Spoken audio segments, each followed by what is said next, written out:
Hey everyone, I'm back, and today we're going to be talking about Revanche. And this movie came out in 2008, and I had no idea what I was getting myself into, and I honestly really loved this movie. I thought it was a nice, simple film that I felt was like doing a lot, and as a result, we got like a really great movie where everything is nice and simple on the surface, but you start to read into what it's trying to imply and what these characters are doing, and you realize, oh, this is actually pretty great and very compelling, and all of the characters are very interesting, and overall, it's just a really great movie. And I do believe that this is a film that just about anyone can watch, minus the nudity.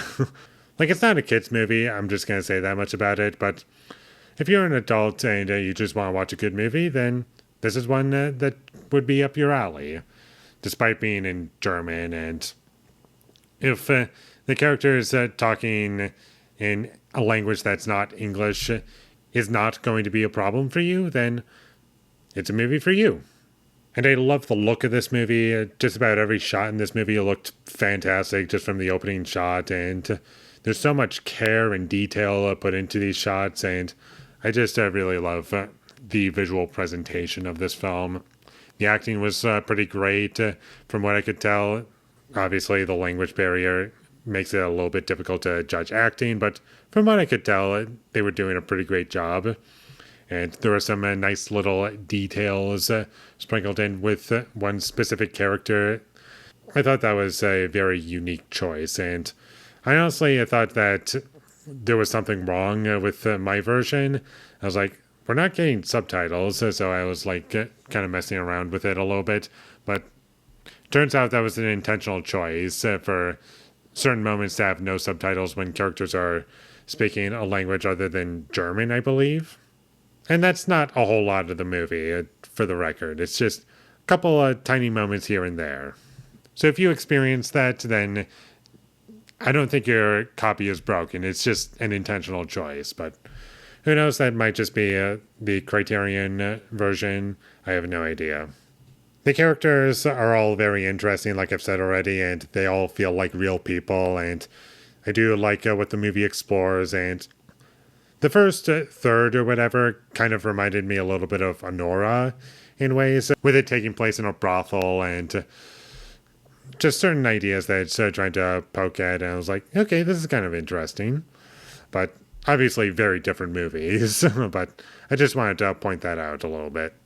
And this movie is very slow paced. It's 2 hours long, and I was never bored personally. But I can see some people not being super entertained by it and complaining that the pacing's really slow. Why is it so slow? I do feel as though there is a purpose to it, and I feel as though this movie does pay off pretty well. Not in a traditional sense, the movie does find a way to avoid cliches and doesn't go down the route that you might be expecting. I just like what the movie brings to the table, personally. I also did feel as though every scene in this movie moved the story forward, even if not much was happening as far as a plot was concerned. I did feel as though we were learning something about the characters, and there was something new to discover from each passing scene. Like, no two scenes feel like we're getting the same level of information that another scene already gave us. Like, I never once felt as though that was the case.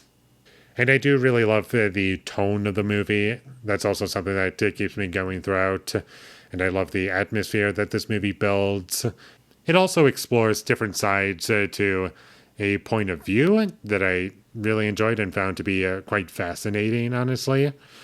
My only criticism, and this is just a little tiny nitpick, and it's just like a person honking their horn, and it just sounded like a stock sound effect. I was like, I've heard this exact sound before. Have we not used a car honking their horn done differently than just like ba ba ba ba ba ba ba or anything like that? It just sounded very familiar to me. But at the same time, you'd have to imagine there's only so many ways people would honk their horn, so I get it from that point of view. And most of this movie is dialogue. It's not a lot of action going on. And there are parts where it's like just characters dealing with stuff that I'm not going to get into, but because I don't want to spoil anything. That stuff was great, and that's really the core of the movie for me. And this doesn't really have much to do with the quality of the movie itself, but I was kind of curious as to how many people have actually watched this movie and rated it on IMDb or whatever. And surprisingly, not too many people. Only like 17,000 ratings, which might sound like a lot, but for a movie, it's kind of low, honestly, compared to like big blockbuster movies that I really love, or just like anything really. Just it felt kind of low. And I do feel as though me talking about it and reviewing it and recommending it to you would probably make a dent in that. So I would highly recommend that you check this movie out. It's one of my favorite movies now, and I think every choice that this movie makes is very clever. And although it's a very simple movie, there's a lot that I got out of it, and I am more than willing to watch it again. Even right now, I want to watch it again right now. I loved it that much. So check this movie out whenever you get the chance, and it's currently on Max. You can watch it that way if you don't want to get the Criterion Blu-ray. Or if you want another way of watching it, just to stream it. That's one way to watch it. Obviously, there's more ways to watch it than just Max currently, but watch it for sure. I think this movie is pretty fantastic. And with all that being said, I'm going to give Revanche a 10 out of 10. Thank you for watching my videos. As always, if you enjoyed this review, be sure to leave a like and comment down below you thought of Revanche, and my social media links, they will all be in the description, so follow me there. And last but not least, subscribe to be a part of Foley Nation, and I'll see you when I get my next review up, and that is going to be for The Batman vs. Dracula. So look forward to that, but until I get that up, thank you for watching and have a great day.